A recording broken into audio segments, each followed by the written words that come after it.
తాకట్లో ఉన్న బంగారాన్ని విడిపించి ఆ రోజున మార్కెట్ ధర కట్టి మిగిలిన డబ్బును మీకు అందిస్తుంది కొమ్మూరి గోల్డ్.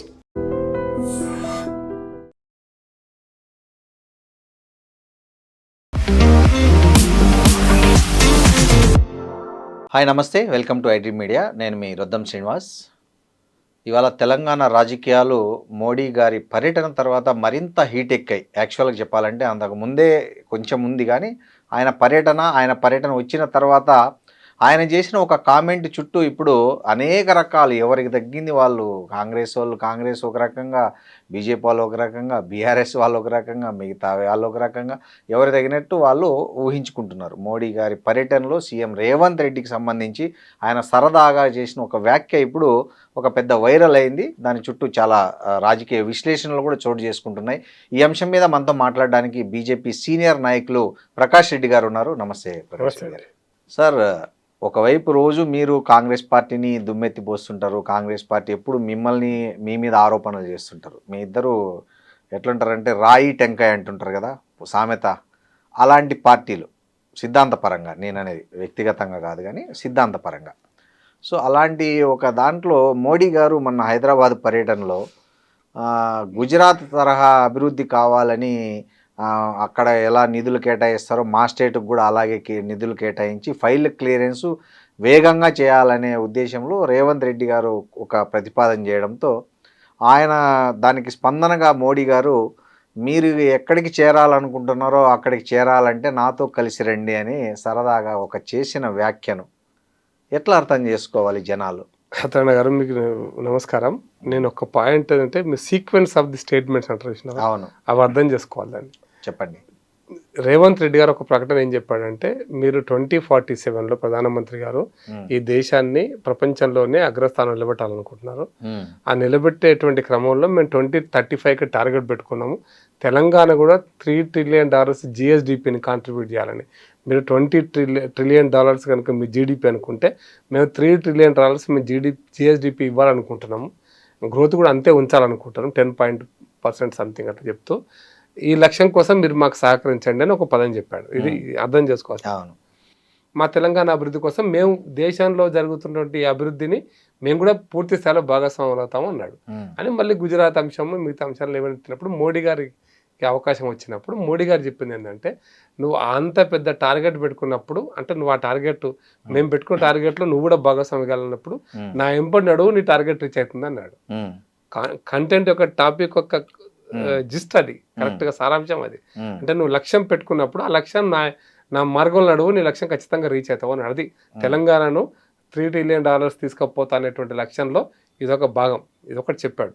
రెండోది అంటే గుజరాత్ విషయంలో కూడా చెప్పాడు. గుజరాత్కి ఇది ఇవి ఇస్తారు అవి, అంటే గుజరాత్కి ఇచ్చే బడ్జెట్ మాకు ఇవ్వండి అన్నాడు. అంటే మోడీ గారు సరదాగా చెప్పాడు, గుజరాత్కి ఇచ్చే బడ్జెట్ కనుక మీకు ఇస్తే మరి ఇందులో సగం పడిపోతుంది, మరి అది ఇవ్వాలని అని అడిగాడు. ఇది కూడా చాలా అంటే దానికంటే సగం పడిపోతుంది, ఇప్పుడు మీకు ఇస్తున్న దానికంటే సగం పడిపోతుంది, ఇవ్వాలనా అని అడిగాడు. మీరు ఆ లక్ష్యం కావాలనుకున్నప్పుడు ఆ సరిపోదు మీకు, నేను చేస్తాను అన్నాడు. ఇది లక్ష్యం. కాబట్టి ఆ సీక్వెన్స్ ఆఫ్ వర్డ్స్ని ఇది రాజకీయ కోణంలో చూడడం అనేటువంటిది కొంతమంది ఇంకా బీఆర్ఎస్ రాజకీయం చేస్తుంటారు, ఇంకొక దాన్ని విశ్లేషణలు మీలాంటి సీనియర్ జర్నలిస్టులు ఒక రకమైన విశ్లేషణ చేస్తుంటారు. విశ్లేషణ ఏమైనప్పుడు కూడా ఒక పదం ఈ రోజున రాజకీయాల యొక్క చర్చను మార్చింది. అవును, బట్ అది దాన్ని అర్థం చేసుకోవాల్సిందంటే, సరే ఏ రకంగా అర్థం చేసుకుంటారని పక్కన పెడితే పాజిటివ్గా అర్థం చేసుకోవాలనుకుంటే, బీజేపీగా నరేంద్ర మోడీ గారు ప్రధానమంత్రిగా చాలా సందర్భాల్లో ఒక విషయం చెప్పాడు, నా క్యాబినెట్లో ముఖ్యమంత్రులు అందరూ కూడా ఏ పార్టీ చెందిన వాళ్ళైనా నా క్యాబినెట్లో మంత్రులే అన్నాడు. నా క్యాబినెట్లో మంత్రులు ఉన్నప్పుడు రాష్ట్రాల యొక్క అభివృద్ధి దేశ అభివృద్ధి అవుతుంది. రాష్ట్రాల అభివృద్ధి అందకుండా 4 రాష్ట్రాలు బలహీనంగా పడిపోయి ఇంకా దేశం అభివృద్ధి ఎందుకుంటే అసాధ్యమైన పని అది. అందుకోసమే అది ఉత్తరప్రదేశ్ అయినా, బీహార్ అయినా, లేకపోతే బెంగాల్ అయినా, ఒరిస్సా అయినా, ఛత్తీస్గఢ్ అయినా, తెలంగాణ అయినా, అన్ని రాష్ట్రాల యొక్క జిఎస్డిపి దేశం యొక్క జీడిపి అవుతుంది. కాబట్టి ప్రతి రాష్ట్రం కూడా దేశాభివృద్ధిలో భాగస్వామి కావాలి. ఈ ఉద్దేశం నరేంద్ర మోడీ మనసులో ఉన్నటువంటిదే. చాలా సందర్భాలలో ఆయన ఉటంకించినటువంటి భాష కూడా ఇదే, పదాలు కూడా ఇవే. కాబట్టి తెలంగాణ అభివృద్ధి కూడా జరగాలని కోరుకుంటుంది కేంద్ర ప్రభుత్వం. నరేంద్ర మోడీ గారి ప్రభుత్వం తెలంగాణ బలహీనపడాలా, అయితే మీరు రాజకీయ కోణంలో అయితే గుజరాత్కి అది ఇచ్చినారు, గుజరాత్కి అది ఇస్తున్నారు, మహారాష్ట్రకి ఇది ఇచ్చారు, ఇవన్నీ కూడా పొలిటికల్ ఆర్గ్యుమెంట్స్. దాంట్లో లోపలికి నేను బోదలుచుకోవాలి. పొలిటికల్ ఆడ బుల్లెట్ ట్రైన్ ఇచ్చారు మాకు ఇవ్వలేదు, ఆడ వ్యాగన్ ఫ్యాక్టరీ ఇచ్చారు మాకు ఇవ్వలేదు, ఇవన్నీ కూడా పొలిటికల్ స్టేట్మెంట్స్. తెలంగాణకి ఏం కావాలనో అది కేంద్ర ప్రభుత్వం దాంట్లో ఉంది లిస్ట్లో. ఇది తెలంగాణ యొక్క భౌగోళికమైన స్వరూపం, తెలంగాణ యొక్క వనరులు, తెలంగాణలో ఉన్నటువంటి వాతావరణం, తెలంగాణలో ఉన్నటువంటి యువత యొక్క నైపుణ్యం, ఈ తెలంగాణలో ఉన్నటువంటి ముడి సరుకు అనుకోండి, ఏదన్నా కావచ్చు. వీటికి అనుగుణంగా ఇక్కడ పరిశ్రమలు కానీ, వ్యవసాయం కానీ, సేవారంగం కానీ అభివృద్ధి చెందాలి. దీనికి అనుగుణంగా ఉండాలి. ఇదే మోడీ గారి ఆలోచన. కాబట్టి నేను అనుకుంటున్న మోడల్, తెలంగాణలో ఉన్నటువంటి రేవంత్ రెడ్డి అనుకుంటున్న model may not be suit for this Telangana అని మీరు అనుకుంటున్నారు. అది మీ రాజకీయ ప్రయోజనాల కోసం అనుకుంటున్నారు, కానీ దేశ ప్రయోజనాలు, ఇక్కడ ప్రజల ప్రయోజనాలకు ఉపయోగపడదు అనేది అర్థం చేసుకోవాలి. అందుకోసమే సార్ కరెక్టే. ఇది సాధించాలంటే నా మార్గంలో నడుగు అంటే ఏంటి మార్గం? అంటే అభివృద్ధి మార్గమా, రాజకీయ మార్గమా? నేను మళ్ళీ చెప్తాను. నేను ఒక ముఖ్యమంత్రి మన నరేంద్ర మోడీ గారిని అర్థం చేసుకోవాల్సిన పాయింట్ ఏంటంటే, ఆయన ప్రధానమంత్రిగా 12 ఏళ్ళు పూర్తి చేశారు. అవును. ఆయన ముఖ్యమంత్రి కూడా 14 ఏళ్ళు పూర్తి చేశారు. అవును. వీళ్ళంతా జూనియర్ ముఖ్యమంత్రులు, రకంగా బట్టి 2 ఏళ్ళ 3 ఏళ్ళ ముఖ్యమంత్రులే. సుదీర్ఘకాలం ముఖ్యమంత్రి పనిచేసిన నరేంద్ర మోడీ గారికి పదాల యొక్క అర్థం చేసుకోమా అంటే, ఒక ముఖ్యమంత్రి పనిచేసినప్పుడు ఈ రాష్ట్రానికి ఏం కావాలి, ఈ రాష్ట్ర అభివృద్ధి ఎట్లా జరుగుతుంది అనేది కూడా ప్రధానమైన అంశం అవుతుంది కదా. కాబట్టి రాజకీయాలకు ఏం సంబంధం లేదు నా అభిప్రాయం అయితే. ఇది పూర్తిగా అభివృద్ధికి సంబంధించిన అంశం. ఏది తెలంగాణ ప్రజలకు ఏ రకమైన అభివృద్ధి కావాలో ఆ రకమైన అభివృద్ధి, ఆ నమూనా ఉండాలి. మీ నమూనా కరెక్ట్ అని అంటే నేను కరెక్ట్ కాదంట. ఇప్పుడు గుజరాత్లో కూడా సర్దార్ సరోవర్ డ్యామ్ కట్టినప్పుడు గుజరాత్లో ఏం పంటలు పండారంటే గుజరాత్ వాతావరణానికి అనుకూలంగా గుజరాత్ పంటలు పండుతాయి. ఇప్పుడు మనం ఇక్కడ మనకి ఏం చేసామంటే, తెలంగాణను అది ఏ కారణం చేత ఒకరి మీద ఈర్ష్యతోటో, ఆంధ్రప్రదేశ్ వాళ్ళ మీద ఈర్ష్యతోటో, మనం కృష్ణా డెల్టాలో లాగా లేదా గోదావరి డెల్టాలో లాగా మనం కూడా మాగాని పండియాలి, వరి పండియాలి కాదు. తెలంగాణలో సూటబుల్ క్రాప్స్, తెలంగాణకి అనువైనటువంటి పంటలు మంచిగా ఉన్నాయి. గుజరాత్కి అనువైన పంటలు, గుజరాత్ ఈరోజు నెంబర్ 1 ఆయిల్ సీడ్స్లో ప్రొడక్షన్లో ఉంది. గుజరాత్ నెంబర్ 1 మిర్చిలో ఉంది. అనేక కొన్ని పత్తిలో ఉంది. గుజరాత్ కూడా బెస్ట్ స్టేపుల్లో ఉండేటువంటి పత్తి పండుతుంది. కాబట్టి గుజరాత్కి ఏం పంటలు పండాలో గుజరాత్కి ఉంటాయి, తెలంగాణకి ఏం కావాలో తెలంగాణ చూసుకోవాలి. అయితే ఒక ముఖ్యమంత్రిగా నరేంద్ర మోడీ గారు ఎన్నిసార్లు అంటే ఇప్పుడు ఇది పదం ఉపయోగిస్తున్నా, ఎన్నిసార్లు కేంద్రం దగ్గరికి పోయినాడు, మాకు ఇది కావాలి అది కావాలని, ఎన్నిసార్లు ప్రధానమంత్రిని కలిసాడు, ఎన్నిసార్లు అడిగాడు. మీరు చూడండి, ఇప్పుడు మనం మూసీ నది కోసం మాకు ఇవి కావాలి అది కావాలని అడుగుతున్నాడు రేవంత్ రెడ్డి గారు. నేను రాజకీయ కోణమే చూస్తా. అదే సాబర్మతి నదిని జీవనదిగా మార్చిందిగా మోడీ గారు. మార్చినప్పుడు కేంద్రం ఎంత ఇచ్చింది, ఏమి ఇచ్చింది లెక్కలేవా ఈ రోజున? అప్పుడు యూపీఏ ప్రభుత్వమే కదా, బీజేపీ ప్రభుత్వం కాదు, ఢిల్లీలో ఉన్నది. సాబర్మతి నది జీవనదిగా మారడం కోసం చేసినటువంటి కార్యక్రమాల మొత్తంలో నరేంద్ర మోడీ గారు ముఖ్యమంత్రిగా ఉన్నప్పుడు కేంద్రంలో యూపీఏ ప్రభుత్వం ఉంది 10 సంవత్సరాల కాలం పాటు. మరి మీది 10 సంవత్సరాల కాలం పాటు గుజరాత్కి మీరేమిచ్చారో లెక్కలు తీసుకుంటే, గుజరాత్ మోడల్ అభివృద్ధి అనేటువంటిది ఏ రకంగా ప్రతికూల పరిస్థితుల్లో కూడా కేంద్ర ప్రభుత్వం సహకారం అడగలేదు, లేకపోయినా కూడా ప్రతికూల పరిస్థితులు కూడా అక్కడ అభివృద్ధి నమూనా చూశారు కదా, ఆ నమూనా కూడా తెలంగాణలో వస్తుంది. అందుకోసం అని తెలంగాణ నమూనా తెలంగాణ కోసం తయారు చేయాలి. అది నరేంద్ర మోడీ గారి దగ్గర నమూనా ఉంది. మీరు ఆయన వెంట పొండి, తప్పకుండా మీకు ప్రధానమంత్రిగా పోండి. ఒక ముఖ్యమంత్రి ప్రధానమంత్రి దగ్గరికి వెళ్ళండి, ఖచ్చితంగా తెలంగాణ మోడల్ మీకు ఇస్తాడు. దాంట్లోనే తెలంగాణ ప్రజల యొక్క ప్రయోజనాలు ముడిపడినాయి. కానీ సార్ ఇది ఎట్లయిపోయిందంటే, ఆనెస్ట్గా చెప్పాలంటే చాలామంది అంటే ప్రధాని గారు ఆ మాట అన్నప్పుడు బండి సంజయ్ గారు, రేవంత్ రెడ్డి గారు పగలబడి నవ్వారు. అందరూ చూశారు మీరందరూ. అంటే వాళ్ళకు కూడా ఏమర్థమైందంటే, ఆయన బీజేపీలోకి రమ్మని ఆహ్వానిస్తున్నట్లుగా అక్కడున్న వాళ్ళ అట్లా అర్థం చేసుకున్నట్లే ఆ నవ్వు అర్థం చూసే వాళ్ళకి అట్లాగే అనిపిస్తుంది. లోపల ఏమనేది పక్కన పెడితే బయటకు కనిపించేది ఎక్కువ మంది నమ్ముతారు. సో ముఖ్యమంత్రికి, కేంద్ర సహాయ మంత్రికి కూడా అలా అర్థమై వాళ్ళు నవ్వేశారు. ఇప్పుడు దాంతో ఏమైపోయిందంటే ఒక స్పెక్యులేషన్ ఏం స్టార్ట్ అయిందంటే, తెలంగాణ రాజకీయాల్లో నెక్స్ట్ బీజేపీ సీఎం అభ్యర్థిగా రేవంత్ రెడ్డి ఉన్నారనేది ఒక సోషల్ మీడియా వింగు ఒక ప్రచారం అందుకుంది. దీనికి అంటే మీరు చాలా సీనియర్ కాబట్టి, బీజేపీ రాజకీయ ఎత్తుగడలు అని వ్యూహాలు అన్ని బాగా తెలిసిన వ్యక్తి కాబట్టి నేను అందుకోసం ఒక మాట చెప్తా. ఆయన బీజేపీలోకి వచ్చి బీజేపీ గెలిచి తర్వాత శాసనపక్ష నాయకుడికి ఎన్నుకోబడి ఆ తర్వాత ముఖ్యమంత్రి కావాలి. అవును, అంతకంటే ముందైతే కావడానికి అవకాశం లేదు. కాదు 100%. బీజేపీ కూడా 8 సీట్లే ఉన్నాయి. అవును, 8 సీట్లు అంటే గెలవడం. బీజేపీ తెలంగాణ రాష్ట్రంలో అధికారంలో రావాలంటే 61 సీట్లు కావాలి. అంటే ఇంకా 53 సీట్లు కావాలి. ఎక్కడి నుంచి వస్తాయి 53 సీట్లు? కాబట్టి ఇప్పుడున్న పరిస్థితులలో ఇప్పటికిప్పుడు ఆయన ముఖ్యమంత్రి, బీజేపీ ముఖ్యమంత్రి కాలేడు. నెక్స్ట్ ఎన్నికల నాటికి ముఖ్యమంత్రి అవుతాడా అనేటువంటి ప్రశ్న వస్తుంది. ఒకవేళ దాన్ని అదే రకంగా అర్థం చేసుకోవాలనుకుంటే, వస్తే తప్పు కూడా ఏం లేదంట. హేమంత్ విశ్వ శర్మ కూడా వచ్చింది మా పార్టీలోకి, ముఖ్యమంత్రి రాలే. మేము ముఖ్యమంత్రి గెలిచిన తర్వాత అస్సాంలో బీజేపీలోకి వచ్చాడు ఆయన. అంతకుముందు ఆయన ఏ కారణం చేత వచ్చినా కాంగ్రెస్ మీద విసుగా, రాహుల్ గాంధీ మీద కోపమా, కారణాలు ఏమైనా ఉండొచ్చు వాళ్ళ అంతర్గత విషయాలు. కానీ బీజేపీ ప్రభుత్వం ఏర్పడిన తర్వాతనే ఆయన బీజేపీలోకి వచ్చాడు, ఆయన ముఖ్యమంత్రి రాలే. అయితే వచ్చిన తర్వాత ఆయనకున్న నాయకత్వ లక్షణాలతోటి అంతకుముందున్న ముఖ్యమంత్రి కేంద్ర మంత్రిగా ఉన్నాడు, ఇప్పుడు ఈయన ముఖ్యమంత్రి చేశారు. సువేంద్ర అధికారి కూడా గత ఎన్నికల కంటే ముందు బీజేపీలోకి వచ్చాడు. వచ్చినప్పుడు ఆయన పోటీ చేసి నిలబడ్డాడు. ఆ తర్వాత 6 సంవత్సరాల కాలం పాటు 5 సంవత్సరాల కాలం పాటు శాసనసభాపక్ష నాయకుడిగా నాయకత్వం నిరూపించుకున్నాడు. ఆయన ముఖ్యమంత్రికి అవకాశం వచ్చింది. కాబట్టి రాత్రికి రాత్రి బీజేపీ వరకు నేను పక్కా చెప్తున్నా, ఈయన ముఖ్యమంత్రి అభ్యర్థిని నిర్ణయించేటువంటి పరిస్థితి బీజేపీలో ఉండదు, లేదు. ఇప్పటిదాకా ఏ రాష్ట్రంలో కూడా లేదు. ఏ రాష్ట్రంలో గ్యారెంటీగా ముఖ్యమంత్రి అయిపోతానే లేదు. కొన్నిసార్లు ఎత్తుగడల్లో ముఖ్యమంత్రి అభ్యర్థిని ప్రకటిస్తారు, కొన్నిసార్లు ప్రకటించారు. ప్రకటించడం మాత్రాన ముఖ్యమంత్రి కాడు అని కాదు, ప్రకటిస్తేనే ముఖ్యమంత్రి అయిపోతారని కూడా కాదు. అందుకోసం జాతీయ పార్టీ అనేక కోణాలు ఆలోచిస్తుంది, సామాజిక సమీకరణాలు ఆలోచిస్తుంది. సామాజిక సమీకరణాలు ఒక రాష్ట్రం కోసం దేశం మొత్తం కూడా ఆలోచిస్తుంది. కాబట్టి ఇవన్నిటిని దృష్టిలో పెట్టుకున్నప్పుడు ఈ అంశం ముఖ్యమంత్రిగానే బీజేపీలోకి వస్తారని సోషల్ మీడియాలో ఏమైనా రాసుకొని, కానీ నాకు అర్థమైనంత వరకు బీజేపీలో ఏ రాష్ట్రంలో, నేను 40 సంవత్సరాలు చూస్తున్న బీజేపీలో ఏ రాష్ట్రంలో రాత్రికి రాత్రి పారాడైమ్ షిఫ్ట్ అనేది ఒక వ్యక్తి విషయంలో కానీ పార్టీ విషయంలో ఉండదు. రేవంత్ రెడ్డి కాంగ్రెస్ పార్టీని వీడుతాడా అనే స్పెక్యులేషన్ ఒకటి ఉంటుంది. వీడుతాడా వీడడా అనేది ఆయన ఇష్టం, అది వాళ్ళ పార్టీ ఇష్టం, అది వాళ్ళ పార్టీ అంతర్గత విషయం. అది కూడా మా పార్టీకి వస్తే ఆయన మా పార్టీలోకి వచ్చిన తర్వాత మేము 61 సీట్లు దాటి గెలిస్తే అప్పుడు ముఖ్యమంత్రి అవకాశం ఎవరికనేది చర్చకు వస్తుంది. ఆయన కూడా వస్తే రావచ్చు, ఇంకోరికి కూడా రావచ్చు ఆయనకి. బట్ మేము ఈయన ముఖ్యమంత్రి అభ్యర్థిని ప్రకటించే పరిస్థితి మాత్రం ఎక్కడ సాధ్యమైనంత వరకు ఉండదు. ఇప్పుడు మీకు అదే ప్రశ్న అడిగినప్పుడు నేను చెప్తాను, ఢిల్లీలో కిరణ్ బేడి గారిని ముఖ్యమంత్రి అభ్యర్థిగా ప్రకటించాం, బీజేపీగా ప్రకటించింది, ఫలితాలు రాలేదు కదా.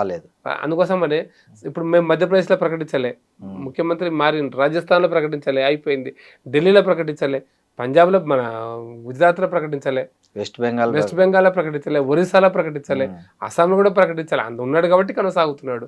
కాబట్టి దీన్ని ఆ కోణంలో అర్థం చేసుకోవాలి తప్ప ఇంకా సోషల్ మీడియాలో ఏమొస్తుందనే దానికి మనం పెద్ద కానీ సార్ ఒకటి అంటే ఇది మీకు ఎట్లా పాజిటివ్ అయింది, కానీ రేవంత్ రెడ్డికి మాత్రం నెగిటివ్ అయిందని చెప్పొచ్చు. ఎందుకంటే కాంగ్రెస్ పార్టీకి ఒక జర్క్ లాంటిది ఆ వ్యాఖ్య. ఆయన కావాలని మోడీ గారు అది అలా నిప్పు రాజేసి వెళ్ళిపోయారేమో తెలియదు, కానీ జనరల్గా నేనేమనుకుంటా అంటే కాంగ్రెస్ పార్టీలోకి అభద్రతా భావమే అనుకుంటా.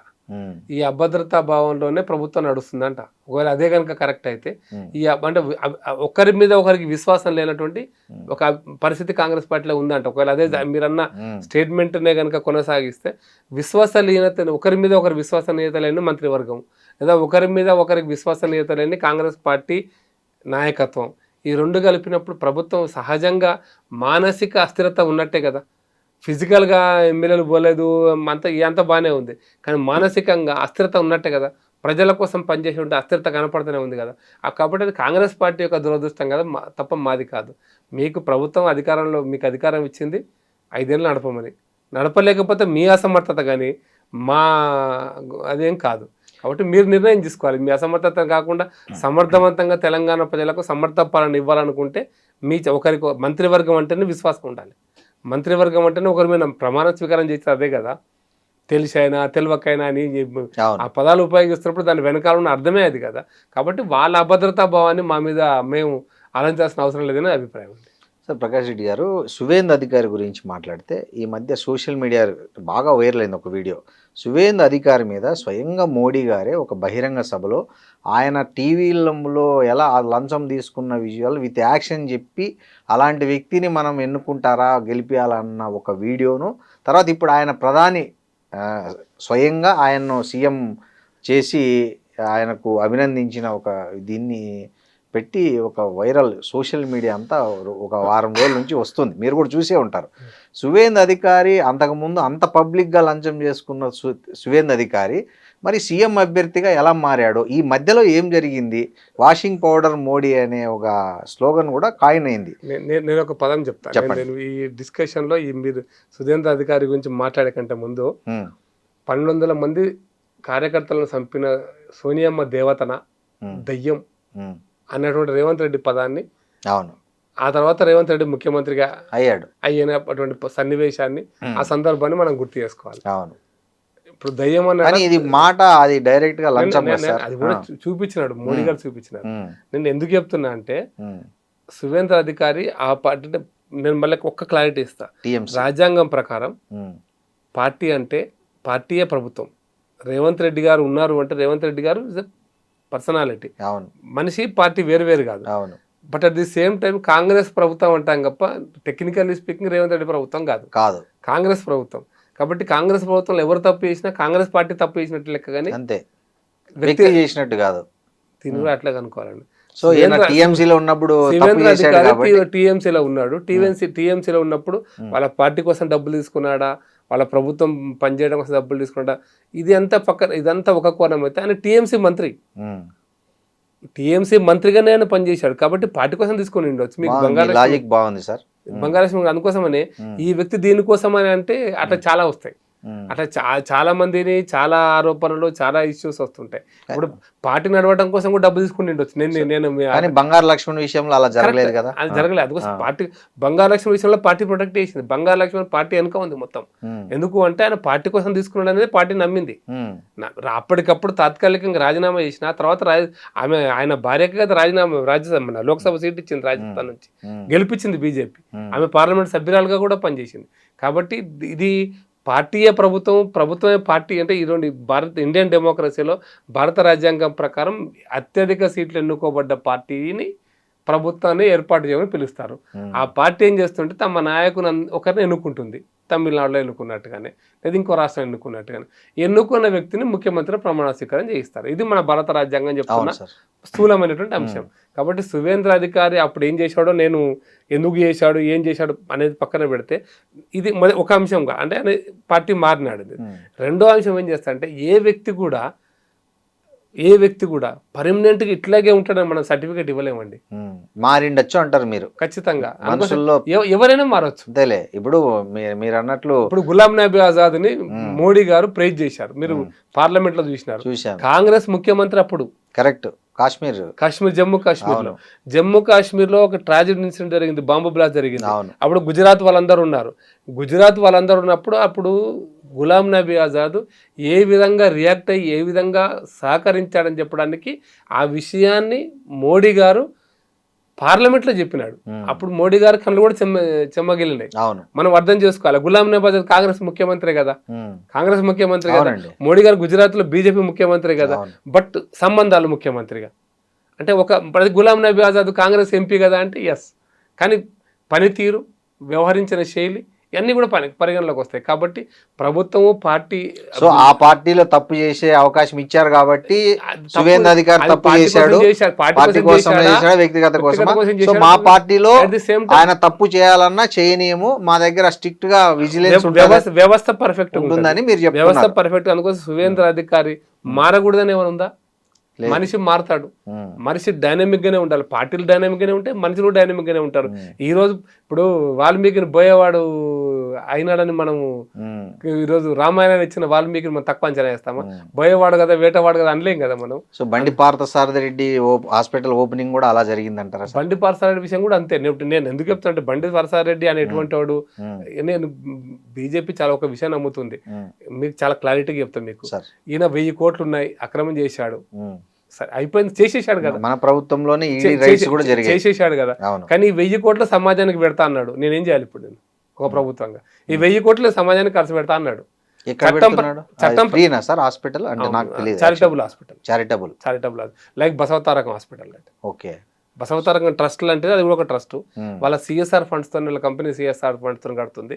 మీ సర్వీస్ చార్జెస్ తప్ప మిగతా ఇవి నాన్ ప్రాఫిట్ ఆర్గనైజేషన్, లాభాపేక్ష లేనటువంటి ఒక సంస్థ పెడుతున్నటువంటి ఒక హాస్పిటల్ అది ట్రస్ట్. కానీ ఇవాళే చూశాను సార్, అక్కడ మామూలు బయట టెస్టుల కంటే కూడా అక్కడ ఇంకా బయట వాళ్ళు కొన్ని టెస్టులు 1300 అయితే వాళ్ళ హాస్పిటల్లో 1800 ఉన్నాయని ఎవరో సోషల్ మీడియాలో దీని మీద విజిలెన్స్ ఏముంటా సార్? ఎవరికి వాళ్ళు సిఎస్ఆర్ అంటారు, ఎవరికి వాళ్ళు చారిటీ అని చెప్పుకుంటారు, ప్రభుత్వం నుంచి భూములు తీసుకుంటారు. ఇప్పుడు అదే నేను ఇప్పుడే చెప్తాను. ఇప్పుడు మీకు దీంట్లో కూడా ఒక కోణం ఉంది. చెప్పండి. మేము కూడా విమర్శించాం. అవును, నేను కూడా టీవీలో చాలా సార్లు విమర్శించాను. అవును, అదే నేను వ్యక్తిగతంగా కూడా ఒక 10 సార్లు మాట్లాడాను. నేను అదే నెక్స్ట్ రేవంత్ రెడ్డి గారు కూడా మాట్లాడినారు. అవును, మళ్ళీ ఆయన జీవో పొద్దున జీవో క్యాన్సర్ అయింది, సాయంత్రం జీవో వచ్చింది. ఎందుకు ఇచ్చారని కూడా మేము ప్రశ్నించాం. ఎందుకు ఇచ్చారని కూడా మేము అట్టెట్లు ఇస్తాం, నువ్వు ఎన్ని మాట దాకా విమర్శించినావు కదా, ఎందుకు తీసుకో, ఇప్పుడేం ములాఖత్ అయింది అయిపోయింది, ఇప్పుడు ఏం తీసుకున్నావు అని కూడా రేవంత్ రెడ్డిని ప్రశ్నించాం. అయితే ఇదొక కోణం మాత్రమే. But at the same time Modi గారికి కేంద్ర ప్రభుత్వానికి ఏం చెప్పారు అనేది మన దగ్గర కాదు కదా.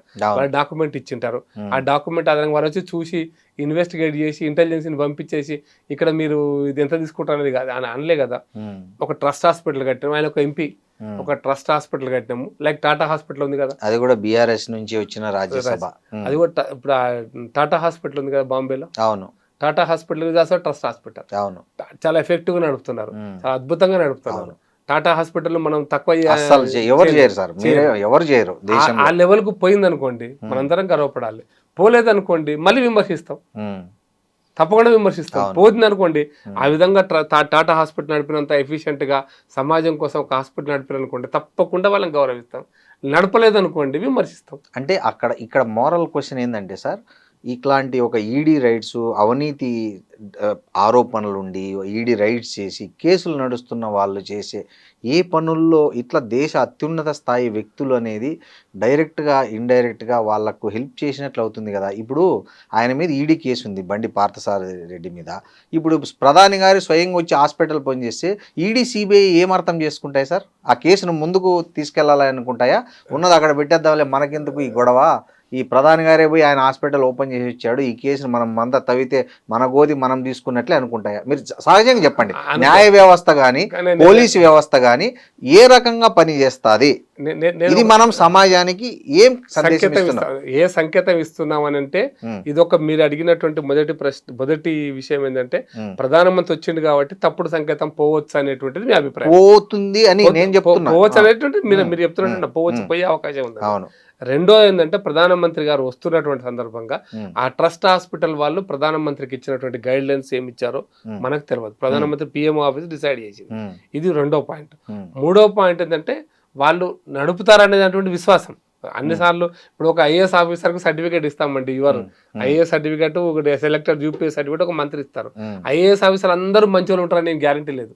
మంచి వాళ్ళు ఉండాలని కోరుకుంటాం, ఆశిస్తాం. ఒక మంచి కంపెనీ పెట్టడం కోసం మోడీ గారు ఒక కంపెనీ పెట్టడం కోసం, for example Tata aerospace industry వచ్చింది, మన హైదరాబాద్ లో వచ్చింది. దాని ప్రారంభోత్సవానికి మోడీ గారు వచ్చారు. టాటా ఏరోస్పేస్ ఇండస్ట్రీ బాగా నడుస్తుంది, ఒక 1000 కోట్లు 4000 కోట్లు అప్పు తీసుకొని కంపెనీ నడుస్తుంది, బాగా నడుస్తుంది అనుకుంటాం. ఏదో ఒక రోజు తప్పుడు నిర్ణయాల వల్ల కంపెనీ దివాలా తీసింది. మోడీ గారు ప్రారంభించారు కాబట్టి దివాలా తీసింది అనుకుందామా అనేది ఒక ప్రశ్న. మొదటి దానికి మీరు మొదటి అంశం లేవనెత్తడానికి ప్రధానమంత్రి వచ్చినప్పుడు ఇట్లా ఉంటుంది. రెండో ప్రశ్న ఏంటంటే ఈడీలు సిబిఐలు రైట్స్ ఆపుతాయా ప్రధానమంత్రి వచ్చిండు కాబట్టి అనేటువంటిది రెండో అంశం. చాలా స్పష్టంగా నేను ఈడీ సిబిఐలు, నేను మళ్ళీ మొన్న కూడా ఇంతకుముందు కూడా టీవీ ఛానల్ చెప్పాను, చాలా స్పష్టంగా ఈడీ కానీ భారతదేశంలో సిబిఐ కానీ ఇప్పుడున్న ప్రభుత్వంలో రాజకీయ కక్ష సాధింపులు ఉండవు, అదేవిధంగా రాజకీయమైనటువంటి నిర్ణయాలు ఉండవు. తప్పు చేస్తే ఖచ్చితంగా కేసు పెడతారు, కేసులు పెడతారు. నెక్స్ట్ పాయింట్, కేసులను నిర్ణయించాల్సిందే. కేసులలో మెరిట్ ఉందా లేదా, ఆ కేసులలో న్యాయం ఉందా లేదా, ఆ కేసులు పెట్టే వాటిలో నిజం ఎంత అబద్ధం ఎంత నిర్ణయించాల్సిందే న్యాయస్థానాలు, ఈడీలు కాదు. ఇప్పుడు ఫర్ ఎగ్జాంపుల్ ఢిల్లీలో లిక్కర్ కేసు ఉంది, కింది న్యాయస్థానం కొట్టేసింది, కింది కోర్టు కొట్టేసింది, ఈడీ కోర్టు కొట్టేసింది. ఇప్పుడు హైకోర్టుకు పోయింది కేసు. హైకోర్టులో ఏమవుతుందో మనకు తెలియదు, హైకోర్టులో జడ్జిమెంట్ ఏమవుతుందో. మీకు దీనికి సిమిలర్ ఎగ్జాంపుల్ చెప్తాను, మంచి ఎగ్జాంపుల్. లాలూ యాదవ్ కేసులో, లాలూ ప్రసాద్ యాదవ్ గడ్డి స్కామ్ లో కింద ఈడీ కోర్టు కొట్టేసింది ఆయన కేసు, కింది కోర్టు కొట్టేసింది. సుప్రీం కోర్టు ఆయనకు జైలు శిక్ష వేసింది. జయలలిత కేసు కూడా సేమ్ కేసు. మీకు అర్థం చేసుకోవడం కోసం ఈడీ ఎట్లా పనిచేస్తుందని అర్థం చేసుకోవడం కోసం నేను మీకు ఎగ్జాంపుల్ చెప్పాను. జయలలిత కేసు కూడా కింది కోర్టు కూడా ఒక రకంగా జడ్జిమెంట్ ఇచ్చింది, హైకోర్టు ఇంకో రకమైంది. ఆమె కోర్టు మార్చారు, ఎందుకంటే తమిళనాడులో ముఖ్యమంత్రి అయింది కాబట్టి ఇక్కడ నిర్ణయం చెప్తే తప్పు అవుతుంది. ఎప్పుడు కర్ణాటక హైకోర్టుకు మార్చారు, ఎందుకంటే ప్రభావితం చేస్తుందేమో అనే ఉద్దేశంతో మారిస్తే అక్కడ కూడా అది జడ్జిమెంట్ వచ్చింది. కాబట్టి కింది న్యాయస్థానాలు నిర్ణయించాలి. ఈవెన్ మీకు సోనియా గాంధీ కేసులో కూడా న్యాయస్థానం సుబ్రహ్మణ్య స్వామి కోర్టుకు పోయినాడు. సుబ్రహ్మణ్య స్వామి కోర్టులో పిటిషన్ వేసిన దానికి ఆధారంగానే సోనియా గాంధీ యొక్క నేషనల్ హెరాల్డ్ కేసులో ఇన్వెస్టిగేషన్ జరిగింది. బీజేపీ ప్రభుత్వం వేసి జరగలే కేసు, అది కోర్టు డైరెక్షన్ లో. జడ్జిమెంట్ ఏమిస్తుంది కోర్టు అనేది ఫ్యూచర్ చెప్తుంది. అయితే ఇప్పుడు ఈడీ కేసులో కానీ ఆయన అటువంటి ఇన్కమ్ ట్యాక్స్ అదే 150 కోట్ల దొంగ సొమ్ము దొరికిన కేసులో కానీ న్యాయస్థానం డిసైడ్ చేయాలి ఆయన దాన్ని తప్పు చేశాడా అనేది. ఈడీ పని అయిపోయింది, ఇప్పుడు నిజం చెప్పాలంటే ఈడీ ఇన్వెస్టిగేషన్ అయిపోయింది కదా సార్.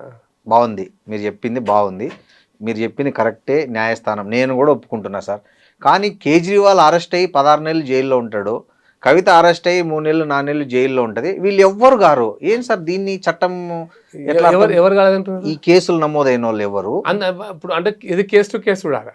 అట్లా కాదు సార్, అది సింపుల్గా నే- అంటే నే- ఇప్పుడు లిక్కర్ కేసులో కేజ్రీవాల్, మనీష్ సిసోడియా, కవిత, ఈ శరత్చంద్రారెడ్డి వీళ్ళందరూ అరెస్ట్ అవుతారు, జైలుకి పోతారు. ఓకే, వాళ్ళకి బెయిల్ రాదు, తర్వాత 16 నెలలు ఎట్లో చివరికి వచ్చింది అనుకుందాం, ఓకే బాగుంది. అది న్యాయస్థానం శిక్ష ఖరారు చేసినప్పుడు అరెస్ట్, అది జైలుకు పోవాల. కానీ ఇక్కడ వ్యక్తులు ముందు అరెస్ట్ అయిపోతున్నారు, నెలలు సంవత్సరాలు జైలు జీవితం గడుపుతున్నారు. వేరే మీరు చెప్తున్న ఏ కేసుల్లో కూడా ఎవరు కనీసం 2 రోజులు జైలుకు పోవట్లేదు కదా సార్. అరెస్ట్ ఎందుకు జరగట్లేదు సార్? నేను చెప్తాను. ఇప్పుడు చెప్పండి. కవిత కేసులో అరెస్ట్ చేసింది ఈడీ, కొద్దిసేపటికి అనుకుందాం కదా, ఈడీ తప్పు చేసి అరెస్ట్ చేసింది, కక్ష సాధింపు చేసింది. ఈడీ కోర్టులో బెయిల్ పిటిషన్ వేశారు, పిటిషన్ అయితే ఈడీ కోర్టు కొట్టేసింది బెయిల్ పిటిషన్. హైకోర్టు ఉందిగా, హైకోర్టు బెయిల్ పిటిషన్ కొట్టేశారు. సుప్రీంకోర్టు ఉందిగా, సుప్రీంకోర్టులో బెయిల్ పిటిషన్ కొట్ట. అంటే మీకు న్యాయ వ్యవస్థలో ఇప్పుడు కేజ్రీవాల్ లాంటి వాళ్ళకి సుప్రీంకోర్టు దాకా పోయినారు కదా బెయిల్ కోసం అని. పోయారు సార్. ప్రాథమిక ఆధారాలు లేకుండా బెయిల్ ఇవ్వడం అనేది అసాధ్యమైన పని. ఇప్పుడు మరి ఆ కేసే కొట్టేసింది, అందుకోసం అక్కడ ఒక కీలకమైన జడ్జిమెంట్ చూసారా? మీకు లాలూ యాదవ్ కేసు అదే చెప్పాను.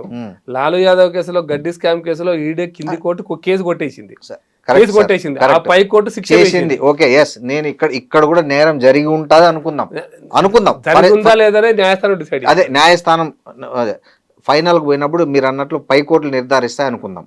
కానీ అరెస్ట్లు ఎందుకు జరగట్లేదు అందరివి ఈక్వల్గా అంటున్నా నేను. మీకు ఇప్పుడు కవిత అరెస్ట్ కూడా ఎన్ని రోజుల తర్వాత జరిగింది? ఎన్ని రోజుల తర్వాత జరిగింది కవిత అరెస్ట్? నేను నా మొదటి ప్రశ్న. రెండోది చెప్తాను మీకు ఉదాహరణకి, ఎగ్జాంపుల్గా మనం న్యాయస్థానంలో ఎట్లా ఉంటుందో అర్థం చేసుకోండి. ఇప్పుడు రేవంత్ రెడ్డి కేసు ఉంది, రేవంత్ రెడ్డిది ఏసీబీ కేసు. అవును, కరెక్ట్ కదా? కరెక్ట్. ఏసీబీ కేసులో ఆయన జైల్లో ఉన్నాడు, కూతురు పెళ్ళప్పుడు కూడా జైలు నుంచి రాలేదని ఆయన బాధపడ్డ రోజు ఉంది. అవును. అదే ఏసీబీ కోర్టు అంటే రాష్ట్ర ప్రభుత్వానికి సంబంధించిన అంశమే. కోర్టు అనేది కాదు, కానీ ఏసీబీ కేసు ఫైల్ చేసింది రాష్ట్ర ప్రభుత్వం యొక్క సంస్థే.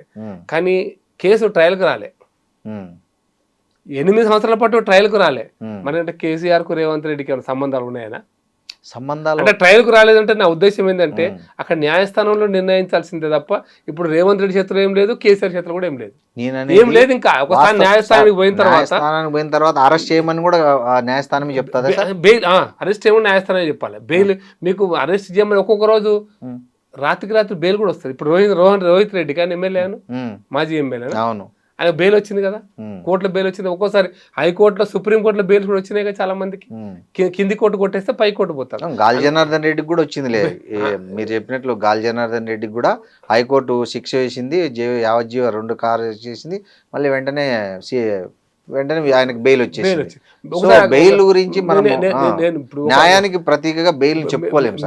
అందుకోసం బెయిల్ కేసు పెట్టడం కానీ బెయిల్ రావటం కానీ ఇవన్నీ కూడా ఒకదానికొకటి న్యాయస్థానాలు డిసైడ్ చేస్తారు. అయితే న్యాయస్థానంలో తప్పు ఉందా, ఒప్పు ఉందా, న్యాయవాదులు ఏం చేశారు, న్యాయమూర్తులు ఏం చేశారు, ఈ చర్చలకు మనం పోకూడదు. ఎందుకంటే న్యాయమూర్తులు వ్యక్తిగతంగా మనం ఆపాదించదు. ఆ న్యాయ వ్యవస్థ ఒకటి మాత్రం పక్కా, నేను ఇప్పుడు మీ ద్వారా చెప్తున్నా, జస్టిస్ డిలేడ్ జస్టిస్ డినేడ్ అంటారు. ఇప్పుడు 20 సంవత్సరాల తర్వాత జైలైతే శిక్ష వేసినా, 20 సంవత్సరాల తర్వాత లాలూ యాదవ్ శిక్ష వేసినా, ఇంకెవరికైనా ఏ మర్డర్ కేసులైనా శిక్ష వేసిన 20 సంవత్సరాల తర్వాత దాన్ని ఏ కొన చూడాలి? ఇప్పుడు న్యాయస్థానం, భారత న్యాయ వ్యవస్థ మారాలని కోరుకుంటున్నాం. ఎప్పుడైనా మారాలని, నేను బీజేపీకి అని చెప్పట్లేదు, మారాలని కోరుకుంటున్నాం. ఇన్స్టాంట్ గా శిక్ష పడితేనే ఆ శిక్షకు కొంత శాంక్టిటీ ఉంటుంది సమాజంలో, ఆ శిక్షకు కొంత విలువ ఉంటుంది. నువ్వు ఎప్పుడో 30 సంవత్సరాల తర్వాత మనకెందుకు?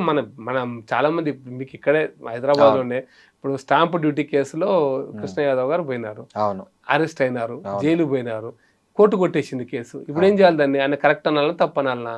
కోర్టు కేసు కొట్టేసింది, మరి జరిగిందని ఎవరన్నారు? జైల్లో ఉన్నాడు కదా ఆయన, జైల్లోనే ఉన్నాడు కదా. అదే కదా నేను ఇప్పుడు న్యాయస్థానం ముందు సాక్ష్యాలను పెట్టాల్సిన బాధ్యత ప్రభుత్వ యంత్రాంగం, ప్రభుత్వ అంటే ఆ సంస్థలు, అది కొట్టేస్తున్నారు. మీకు ఇదేమో నేను చెప్పేది పొలిటికల్, ఒక క్రిమినల్ కేసులు, ఒక ఆర్థిక అంశాల నేరస్తుల విషయంలో కూడా కదా. ఇప్పుడు ఎన్సీఎల్టీ ఉంది, ఒక కేసులో ఒక రకమైన జడ్జిమెంట్ ఇస్తుంది, ఇంకో కేసులో ఇంకో రకమైన జడ్జిమెంట్ ఇస్తుంది. అది కాకపోతే మీ న్యాయమూర్తి వ్యక్తిగతమైనటువంటి అంశాలను ప్రశ్నించడానికి మనకు లేదు. కాబట్టి న్యాయస్థానాలు చేస్తున్నాయి. అయితే న్యాయస్థానాలు అన్ని కరెక్ట్ అవుతున్నాయా అనే సర్టిఫికేట్ మనం ఆలోచించాల్సిన అవసరం లేదు. కానీ అట్లా అని చెప్పి న్యాయ వ్యవస్థ మీద విశ్వాసం పోగొట్టడం కూడా కరెక్ట్ కాదు. ఓకే. ఎందుకంటే న్యాయ వ్యవస్థ మీద విశ్వాసం ఉంచాల్సిందే, ఇక్కడ ప్రభుత్వం మీద విశ్వాసం ఉంచాల్సిందే. ప్రభుత్వం మీద ఉంచాలి, న్యాయ వ్యవస్థ మీద ఉంచాలి, కార్యనిర్వాహక వ్యవస్థ మీద ఉంచాలి, పోలీసుల మీద. ఇంత చెప్పుకుంటే మనం పోలీసుల దగ్గరికి పోతాం కదా కేసు అయితే. అవును, ఎందుకు పోతాం? అది వ్యవస్థ కాబట్టి. అది వ్యవస్థ కాబట్టి. కాబట్టి వ్యవస్థలను గౌరవిస్తూనే వ్యవస్థలలో ఉన్నటువంటి కొన్ని సర్దుబాట్లు చేయాల్సిందే, దాంట్లోంచి ఫలితాలు రావాల్సిందే. కాబట్టి సుధీంద్ర అధికారి విషయంలో మళ్ళీ మీ మొదటి ప్రశ్నకు సమాధానం చాలా స్పష్టంగా ఏంటంటే, మనిషి మారిండొచ్చు, లేదా ఆ రోజు ఆయన ఎక్స్ప్లెనేషన్ పార్టీకి సరైన మార్గంలో ఇచ్చిండొచ్చు. మా పార్టీ జాతీయ స్థాయిలో ఆయన యొక్క ఎక్స్ప్లెనేషన్ పూర్తిగా అర్థం చేసుకుని ఉండొచ్చు, ఆయన ఎక్స్ప్లెనేషన్ కన్విన్స్ ఒప్పించబడి కూడా ఉండొచ్చు. కాబట్టి నేను ఇది కారణం అని చెప్పలేను. బట్ ఒకటేంటంటే, ఏ వ్యక్తి అయినా కూడా పరిస్థితులలో జరుగుతున్నటువంటి పరిస్థితులలో జరుగుతుంటుంది. అందుకోసం మనిషి అంటేనే మంచోడు అనుకోవాలి, మనుషులు ఎప్పుడు చెడ్డోళ్ళు కాదు. పరిస్థితులు, కొన్నిసార్లు అవకాశం, కొన్నిసార్లు అవసరం రాజకీయం. ఇప్పుడు ఉదాహరణకి తెలంగాణలో ఒక ఎమ్మెల్యే గెలవాలంటే 30 కోట్లు, 40 కోట్లు, 50 కోట్లు, 100 కోట్లు ఖర్చు పెట్టాలి. అదే కేరళలో ఒక ఎమ్మెల్యే గెలవాలంటే 20 లక్షలు ఖర్చు పెట్టాలి. గెలుస్తామా ఓడిపోతాం పక్కన పెట్టండి. ఓ పార్టీ గెలుస్తుంది, ఓ పార్టీ ఓడిపోతుంది, ఓ క్యాండిడేట్ గెలుస్తాడు, ఓ క్యాండిడేట్ ఓడిపోతాడు. హిమాచల్ ప్రదేశ్లో కూడా అంతే. ఉదాహరణకి మహారాష్ట్ర పక్కన ఉన్న మహారాష్ట్ర అదే. ఆ కిందికి వస్తే కర్ణాటకలో కోట్లు ఖర్చు పెట్టాలి. ఇక్కడ పరిస్థితులు పొల్యూట్ చేశారు పొలిటీషియన్స్. ఎవరు చేశారు? పొలిటీషియన్స్ చేశారు. నేను ప్రజలు కూడా అంటే, నేను ప్రజలు ఆలోచించాలంటే ఇచ్చేవాడు ఉన్నప్పుడు నేను రాజకీయ క్షేత్రంలో పనిచేస్తున్నా. నేను ఇప్పుడు నేను ఒక పార్టీ అభ్యర్థిగా పోటీ చేసిన. పోటీ పైసలు లేవు, నా దగ్గర పైసలు లేవు, నాకు నేను పార్టీ కోసం పనిచేస్తాను, దేశం కోసం పనిచేస్తా, ప్రజల కోసం పనిచేస్తా అంటే, సార్ ప్రజల కోసం పనిచేయండి సార్, కానీ మీరు పైసలు లేకుండా ఎన్నికల పోటీ చేయకండి సార్. నేను లైవ్ ఎగ్జాంపుల్ చెప్తాను. నేను దత్తాత్రేయ గారు మొదటిసారి 84 పోటీ చేసినప్పుడు నేను కాలేజ్ స్టూడెంట్. వారు RSS లో ప్రచారకు, ఇంకా పెళ్లి కూడా కాలే అప్పుడు వారికి. ఆయన సమాజం కోసం జీవితాన్ని ఇద్దాం అనుకున్నటువంటి పరిస్థితులలో ఆయన ఎలక్షన్ కంటెస్ట్ చేసినాడు. ఆయన పేద, ఆయన పైసలు లేవు, గౌరిగూడ చిన్న ఇల్లు, ఆయన RSS లో పూర్తి సమయ కార్యకర్త, దేశం కోసమే పనిచేస్తున్నాడు. అంటే దేశం కోసం అక్కడ ఎంత పెద్ద తుఫాను వస్తే అక్కడ పెద్ద ఊరు కట్టేంత అట్లా సేవా కార్యక్రమాలు చేశాడంటే అవే చేయమన్నాడు. సార్ రాజకీయాలు ఎందుకు సార్? ప్రజలు అడిగారు, నేను అందుకోసం నేను రాజకీయ వ్యవస్థ, నేను అనుకుంటా రాజరికపు వ్యవస్థలో యథా రాజా తదా ప్రజనే కదా, ప్రజాస్వామ్యంలో యథా ప్రజ తదా రాజా అంటున్నా నేను. ఇది కాంట్రవర్షియల్ స్టేట్మెంట్ అయినా కూడా అంత డబ్బు మీరు ఎందుకు ఇస్తున్నారు? మీరు సేవ, రాజకీయాలు సేవగా భావిస్తున్నప్పుడు సేవ చేయడానికి అంత డబ్బు ఖర్చు పెట్టాలి క్వశ్చన్ కూడా వస్తుంది. ప్రయత్నం చేసి కొంతమంది పెద్ద పెద్ద నాయకులు ఇంకా నేను ఎన్నికల్లో పోటీ చేయలేను, ఎందుకంటే ఈ నిజాయితీగా ఉంటే నేను ఎన్నికల్లో పోటీ చేయాలని మా ఇంద్రసేన రెడ్డి గారు నా కొద్ది రాజకీయాలని పోయినాడు. అవును, అంటే ఇది కూడా కరెక్టా కాదు. అంటే ఒక మంచి వ్యక్తి రాజకీయాల్లో పోరాటం పడమయ్యగలిగే వ్యక్తి, వాళ్ళని అలవాటు చేసింది మనమే కదా. అలవాటు ప్రజలు కూడా అలవాటు చేసింది వీళ్ళు, అలవాటు కాకూడదు కూడా కదా. కాకూడదు అంటే ఎట్లా? అంటే ప్రజాస్వామ్యం ఇప్పుడు కులం ఆధారంగా, మతం ఆధారంగా, డబ్బు ఆధారంగా, మతం కూడా ఉపయోగిస్తున్న పేరు డబ్బు ఆధారంగా ప్రజలు ఓటేయడం ప్రజలు మానేసి అన్ని నడుస్తున్నవి కుల మత రాజకీయాలు. నడుస్తుంది కరెక్ట్ అనేది సర్టిఫికేట్ ఇవ్వదలుచుకోండి, నడుస్తుంది కరెక్ట్ కాదు, ఇది మారాలని కోరుకోవాలి, దీన్ని మార్చడం కోసం ప్రయత్నం జరగాలి. దీన్ని ఇప్పుడు ఒక్కొక్క దగ్గర ఒక రకమైన పరిస్థితులు ఉన్నాయి. అందుకోసం నేను మళ్ళీ come to the original point, పరిస్థితులు కూడా కొన్నిసార్లు కొంతమందిని అటువంటి ప్రభావితం చేసే ప్రమాదం ఉంది రాజకీయాల్లో. కాబట్టి ప్రజలు కూడా ఆలోచించండి అంటూ నేను ప్రజలకు అప్పీల్ చేస్తున్నాను. నేను ప్రజలకు అప్పీల్ చేస్తుంటే మీరు డబ్బు ఆధారంగా, కులం ఆధారంగా, మతం ఆధారంగా ఓటేయకండి. పార్టీలను చూడండి, పార్టీ విధానాలను చూడండి, వ్యక్తులను చూడండి, వ్యక్తుల యొక్క విశ్వాసాన్ని చూడండి, మీకు ఓటేయండి. వారి పోరాట శక్తిని చూడండి, ఓటేయండి. అప్పుడు ఏమవుతుందంటే రాజకీయ వ్యవస్థ కూడా కరెక్ట్ గా తగ్గుతుంది. కానీ మొత్తం తగ్గుతుంది. నేను అంటే 100% పర్ఫెక్ట్ ఉంటుంది అంటారు, కొంచెం తగ్గే అవకాశం ఉంటుంది. నేను మీకు చిన్నప్పుడు కథ చెప్పేవాళ్ళు,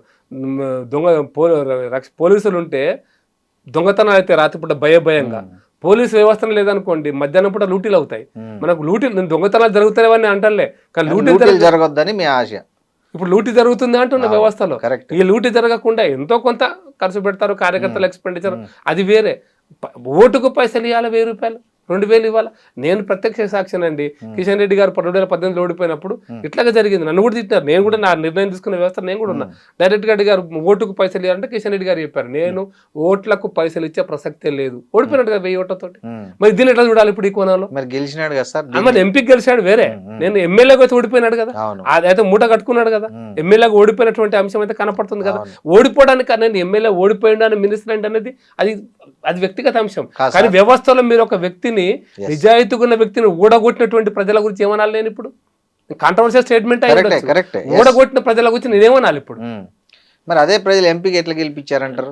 మార్పు జరిగింది, అప్పుడు కూడా డబ్బులు లేకుండా మార్పు అంతే. మిమ్మల్ని ఎందుకో చెప్తాను, ఓటుకు నోట్లు పంచేటువంటి విషయంలో కార్యకర్తల పైసలు ఖర్చు హరువు అంగాటం ఇవన్నీ అనుకున్న దానికంటే ఎక్కువ అవుతుంది తక్కువ అవుతుంది, ఈ కాంట్రవర్సీ నేను పోదలుచుకోవాలి. అది ఎలక్షన్ కమిషన్ నిర్దేశించిన దానికి జరుగుతుందా అది వేరే అంశం.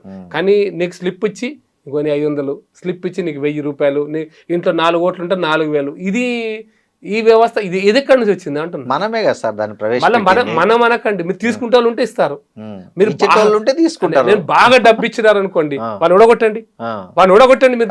ఇప్పుడు నేను సూటి ప్రశ్న, నేను ఇప్పుడు మీ ఓటు అయితే వాడు చూస్తలేరు కదా, ప్రజలకి నేను అప్పీల్ చేస్తున్నా, మీ ఓటుకి ఎవరికి ఇస్తారో ఎవరు చూస్తలేరు.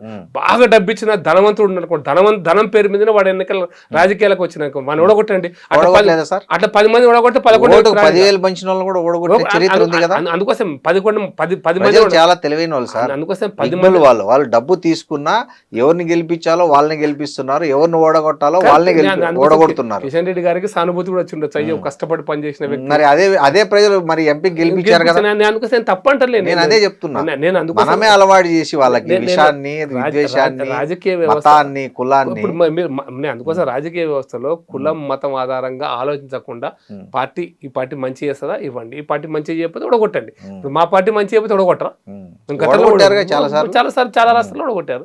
కాబట్టి దాన్ని ఆధారంగా జరగాలి తప్పిస్తే వ్యక్తుల ఆధారంగానో లేకపోతే డబ్బు ఆధారంగానో మతం ఆధారంగా కులం ఆధారంగా జరగొద్దు అనేది నా అభిప్రాయం. మంచిది, మీ ఆలోచన బాగుంది సార్. ఇప్పుడు తెలంగాణలో మీరు చూడండి, కేంద్రంలో 12 సంవత్సరాలు మోడీ గారు ఉన్నారు. ఆయన తెలంగాణకి ఏం కావాలని ఇస్తున్నారు, మంత్రి పదవులు ఇస్తున్నారు. గెలిచే నలుగురు, ఏ రాష్ట్రానికి రానన్ని పదవులు తెలంగాణ రాష్ట్రానికి వస్తున్నాయి. కానీ ఎక్కడ మినిమం కాంపిటీషన్లో కూడా తెలంగాణలో బీజేపీ లేకపోవడాన్ని ఎట్లా అర్థం చేసుకోవాలి? ఇది ఎవరి వైఫల్యం అంటారు? హానెస్ట్గా చెప్పండి సార్. హానెస్ట్గా చెప్తున్నా, ఇది వాతావరణం అనుకూలంగా లేకపోవడం. మీకు కారణం చెప్తాను మీకు. ఇప్పుడు ఢిల్లీలో 2014లో 13 చివరిలో ఎన్నికలు జరిగాయి. వాతావరణం అనుకూలంగా అంటే అదే ఢిల్లీకి ఎగ్జాంపుల్ చెప్తున్నా. ఆ పార్టీ కొత్తగా వచ్చింది, బీజేపీ పార్టీ అంతకుముందు 15 సంవత్సరాల క్రితం శీలా దీక్షిత్ 15 ఏళ్ళు శీలా దీక్షితే ఉండింది. 15 సంవత్సరాల తర్వాత మొదటి ఒక 5 ఏళ్ళు తప్పిస్తే మిగతా శీలా దీక్షిత్. ఆ పార్టీ వచ్చినాక మాకు 31 సీట్లు 34 సీట్లు బీజేపీకి వచ్చాయి, 33 సీట్లు. ఆ పార్టీకి 30 వచ్చాయి, ఆ 7 కాంగ్రెస్ పార్టీకి వచ్చాయి. కాంగ్రెస్ పార్టీ యాప్ కు సపోర్ట్ చేసింది, కాంగ్రెస్ అధికారులు యాప్ పార్టీ అధికారులకు వచ్చింది. నెక్స్ట్ ఇమ్మీడియట్ గా పార్లమెంట్ ఎలక్షన్ జరిగాయి. ఇమ్మీడియట్ గా 7 సీట్లకు 7 సీట్లు బీజేపీ గెలిచింది. అవును, అయినా కేజ్రీవాల్ ప్రభుత్వం రద్దు చేసి ఎన్నికలకు పోయాడు, ఆయన గెలిచాడు. మళ్ళీ 3 సీట్లు వచ్చాయి బీజేపీకి, 3. అవును. ఆ తర్వాత నెక్స్ట్ ఎలక్షన్స్ మళ్ళీ పార్లమెంట్ ఎలక్షన్ వచ్చినాయి కదా. ఎందుకంటే కేజ్రీవాల్ ను పడగొట్టారు, కేజ్రీవాల్ ను చేశారని జనం నమ్మారు అక్కడ. నేను అనేది చేశారు లేదని, ఎందుకంటే బీజేపీ ఢిల్లీ ప్రజలు నమ్మారు అంటున్నా సార్ నేను. బీజేపీ నో కాంపిటెన్స్ మోషన్ పెట్టలే, వాళ్ళ పార్టీని చీల్చలే, కానీ వాళ్ళ పార్టీ మరి ఎంపీ కొట్టేశారు కదా. అదే సార్ నేను ఆ 7 మంది కూడా మళ్ళీ 4 విత్డ్రా అయిపోయారంటే ప్రజలు సెకండ్ టైం ఎలక్షన్ కి వెళ్ళినప్పుడు. కాదు 7 ఎంపీలు కొట్టిన తర్వాత ఎలక్షన్ జరిగినాయి.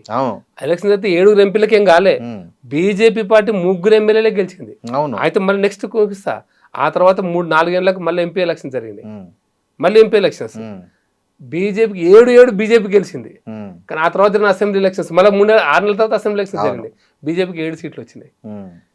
పోనీ మొదటిసారి మీరు చెప్పిన లాజిక్ అప్లై అయితే మరి రెండోసారి అదే సార్. నేను అందుకోసం చెప్తున్నా, ఎందుకు బీజేపీ వస్తలేదు వస్తుంది అనే దానికి తేడాలు చెప్తున్నా. మధ్యప్రదేశ్లో బీజేపీ ఓడిపోయింది మొన్నసారి 2019లో. బీజేపీ 18లో శాసనసభ ఎన్నికల్లో బీజేపీ ఓడిపోయింది. అవును, అధికారాన్ని కోల్పోయింది. పార్లమెంట్ ఎలక్షన్ వచ్చేసరికి 29 పార్లమెంట్ సీట్లలో 28 బీజేపీ గెలిచింది. రాజస్థాన్ లో బీజేపీ ఓడిపోయింది అసెంబ్లీ ఎలక్షన్స్ లో 6 నెలల ముందే. జస్ట్ ఇప్పుడు తెలంగాణలో సిచ్యువేషన్ సేమ్. తెలంగాణ, రాజస్థాన్, మధ్యప్రదేశ్, ఛత్తీస్గఢ్ ఒకటేసారి ఎలక్షన్స్ అవుతాయి. రాజస్థాన్ లో వసుంధర రాజే సింధియా నాయకత్వంలోని బీజేపీ పార్టీ ఓడిపోయింది. పార్లమెంట్ ఎలక్షన్స్ కూడా 25కి 25 బీజేపీ గెలిచింది, 25కి 25 బీజేపీ గెలిచింది. అంటే అందుకోసం ప్రజలు మీరు అన్న ఇంకొక కోణం కూడా చెప్తా, విచక్షణతో ఎంత విచక్షణతో అంటే రాష్ట్రంలో ఎవరు ఉండాలా, కేంద్రంలో ఎవరు ఉండాలా అనే దాంతో ఓటింగ్ జరుగుతుంది అనేది మీరు చెప్పిన. ఇక్కడ కూడా మీరు చెప్పిన దానికి మీ ప్రశ్నకు ఆన్సర్ ఏంటంటే, ఇక్కడ కూడా ప్రజలు ఇంకా మా మీద శాసనసభ విషయంలో, రాష్ట్ర ప్రభుత్వాన్ని నడిపే విషయంలో మా మీద ఇంకా విశ్వాసం పెంచుకోలేదు. కరెక్ట్ మాట చెప్పారు. ఆ విశ్వాసం పెంచుకోకుండా చేస్తున్నది ఇక్కడ స్థానిక నాయకత్వం. జాతీయ నాయకత్వం అయితే మీకు ఏం కావాలో ఇస్తుంది, కానీ ఇక్కడ స్థానిక నాయకత్వ లోపం మీరు అంగీకరిస్తున్నారా? లేదు, మాకు పార్టీ వాతావరణం అనుకూలం లేకపోవడం, వాతావరణం అనుకూలం లేదంటే నేను అదే చెప్తున్నా, మీరు అక్కడికే వస్తున్న పాయింట్. మేము ఇప్పుడు ఇక్కడ నేను ఒక 5-6 ప్రధానమైన అంశాలు తీసుకుంటే, ప్రభుత్వం నడపడానికి స్థానిక నాయకత్వం కావచ్చు, లేకపోతే మీరన్న కార్యకర్తలది కావచ్చు, విధానాలు కావచ్చు, విధానాలతో పాటు ఒక ఐకాన్ కూడా చూస్తారు పాలిటిక్స్ లో. అంటే ఐకాన్ ఒక్కటే ఎన్నికలు గెలిపాడు, ముఖ్యమంత్రి అభ్యర్థి ఒక్కడే గెలిపాడు, కానీ ముఖ్యమంత్రి అభ్యర్థిని కూడా చూస్తున్నారు. ఇక్కడ అనుకోని పరిస్థితుల్లో 2014లో టీఆర్ఎస్ పార్టీ ఎమర్జ్ అయింది, ఒక రాజకీయ పార్టీ. ఒక ఎత్తుగడ తప్పు కూడా చెప్తాం, మీకు ఎత్తుగడ తప్ప రైటా చర్చ వేరు, నేను ఒక రాజకీయం చెప్తా. మేము తెలంగాణలో టీఆర్ఎస్ పార్టీతో కలిసే పోరాటం చేసినాం, తెలంగాణ పోరాటాన్ని. కానీ మేము ఎలక్షన్స్ వచ్చేసరికి మేము టీడీపీతో పొత్తు పెట్టుకోవాల్సి వచ్చింది అనివార్యంగా. పొత్తు పెట్టుకుంటే ఇక్కడ తెలంగాణ ప్రజలు మమ్మల్ని తెలంగాణ కోసం పనిచేసిన పార్టీగా చూశారా, టీడీపీ పార్టీతో పొత్తుంది కాబట్టి తెలంగాణ వ్యతిరేక పార్టీగా చూశారా? మమ్మల్ని వ్యతిరేక పార్టీగానే చూశారు. అది మేము తప్ప రైట పక్కన పెడితే జాతీయ పార్టీ నిర్ణయించింది, మేమేం చేయగలుగుతాం దానికి? తప్పు మాదా రాష్ట్ర నాయకత్వం అంటామా? జాతీయ పార్టీ నిర్ణయం చేసింది, మాకు ఫ్రీడమ్ ఇవ్వలే. టీడీపీతో పొత్తుంటుంది, దిగిది నిర్ణయం అని చెప్పింది. ఇప్పుడు మేమేం చేయాలి? ఇంకా ఇక్కడ ఉన్న నాయకత్వం ఏం చేయాలి, ఇక్కడ కార్యకర్తలు ఏం చేయాలి? నాయకత్వం బలంగా ఉంది. మీకు ఇది సిచ్యువేషన్ చెప్తా. 83లో మీరు అనుకుంటారు, నిన్న అటల్ మోడీ గారి జరిగిందా ఇటువంటి బహిరంగ సభ? ఎన్టీ రామారావు గారు జస్ట్ కొద్ది ముందు రోజులు జరిగింది, కానీ బీజేపీ అధికారం రాలేకపోయింది. కారణం అప్పుడు కూడా నేను కూడా చిన్న కాలేజ్ స్టూడెంట్, ఇదే కిషన్ రెడ్డి గారిని అడిగిన, అన్న మనం ఎన్ని పోటీ చేస్తామంటే 75 చేస్తున్నాం తమ్మి, మనం 25 గెలుస్తుండొచ్చు అన్నాడు కిషన్ రెడ్డి గారు. ఇది మన కిషన్ రెడ్డి అప్పుడే నేను 83లోకి చెప్తున్నా.